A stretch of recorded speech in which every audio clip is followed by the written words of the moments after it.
Градењето на когенеративни гасни централи е единственото трајно решение за загадениот воздух, истакна Христијан Мицкоски, председател на ВМРО ДПМН и премиер на синокишната трибина во Куманово на тема од енергетска стабилност до силна економија.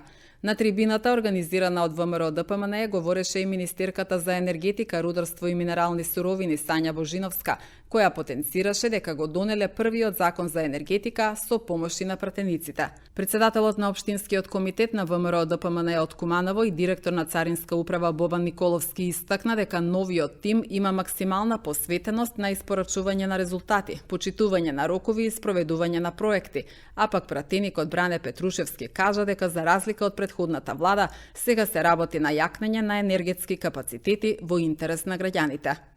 Ние не ветуваме утопија. Ние ветуваме труд, работа и честност. Една година ја зајакнувавме државата во нејзиниот корен. Одново ги градевме нејзините институции, се трудевме да подобриме и да покажеме преку работа дека може и поинаку и дека може да се направи разлика. Институциите се на граѓаните, законот почнува да важи за сите, ја стабилизиравме економијата, намаливме инфлацијата и почнуваме со реформи, политики, мерки и проекти кои треба да ја вратат довербата на системот и да донесат ред и развој. Инвестиравме во инфраструктурата, здравството, образованието. Повторно градиме, обновуваме и работиме за секој еден човек, од најмладите до највозрастните. Драги пријатели, кога станува збор за енергетиката, сакам денес од тука од Куманово да соопштаме убава вест за цела држава. Вчера на седница на влада се официализираше меморандум за соработка со компанијата Казанџи Груп, која што е светски гигант во енергетиката и е заинтересирана за инвестиција од 1 милиарда евра.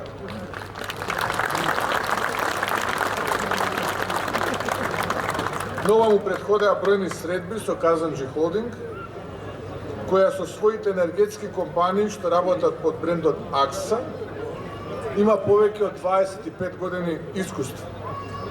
Таа е водечка компанија во својата земја Турција во енергетскиот сектор и клучен глобален инвеститор во држлива енергија. Компанијата располага со инсталиран капацитет од над 3500 мегавати во 8 земји. Градењето на когенеративни гасни централи се единственото трајно решение за загадениот воздух. Се друго би значило ставање на проблемот под тепих. Со ова покажуваме дека мислиме и работиме за едината на нашата заедничка Македонија. Ситуацијата која наследивме, добар збор е катастрофална. Значи, 7 години неводење грижа за сите енергетски објекти.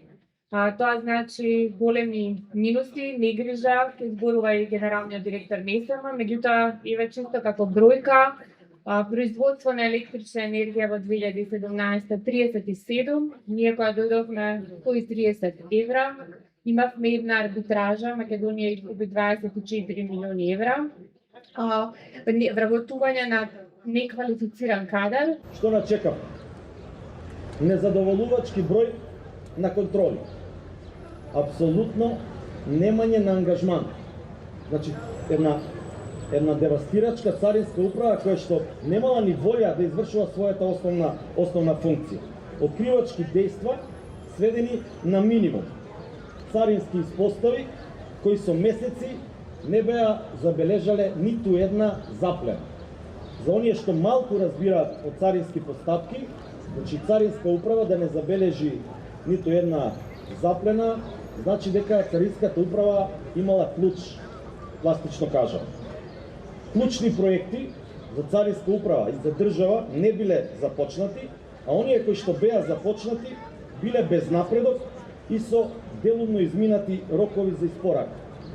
Не можам никако, ниту пластично да ви објаснам, почитувани сограѓани, колку тоа енергија вложивме во царинската управа како нов менеджмент, со нов тим, да не ја поругаме царинската управа, а со тоа да не ја поругаме Македонија во европски рамки, за да завршиме некои проекти што некој на време не ги сработа.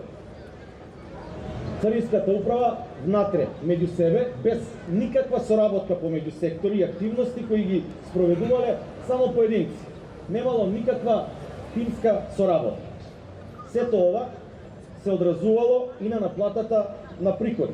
Значи, приходите незадоволувачки до максимум. Затоа така и ни се движеше државата во тој правец. Негативен се разбира. Каква е сегашната состојба? После точно една година од назначувањето на новиот менаџерски тим. 1.7.2024 година. Имаме нова стратегија за развој, нова мисија и нова визија. Изградивме тим кој испорачува заеднички тимски резултати. Соодветни луѓе позициониравме на соодветни места.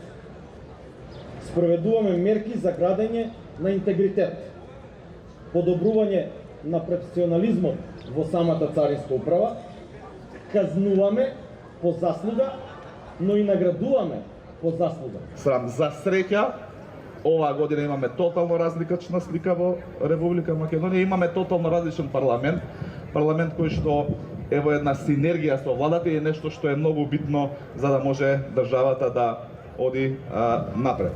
Мора да потенцираме дека имаме едно функционално и стабилно мнозинство, кое што ни дава можност да делуваме низ собраниските комисии, иако претходно во собранието се носеа закони на насилнички начин, злоупотребувајќи го европското знаменце. Сега сме сведоци дека веќе година дена такво нешто се нема случено во собранието. Или ако се сетиме дека собранието го користеа за протнување на автентични толкувања, се со цел да заштитат еден тогашен вице-премиер, а сегашен бегалец, и да го амнестираат од криминалот кој што го правеле во лотарија и во други институции.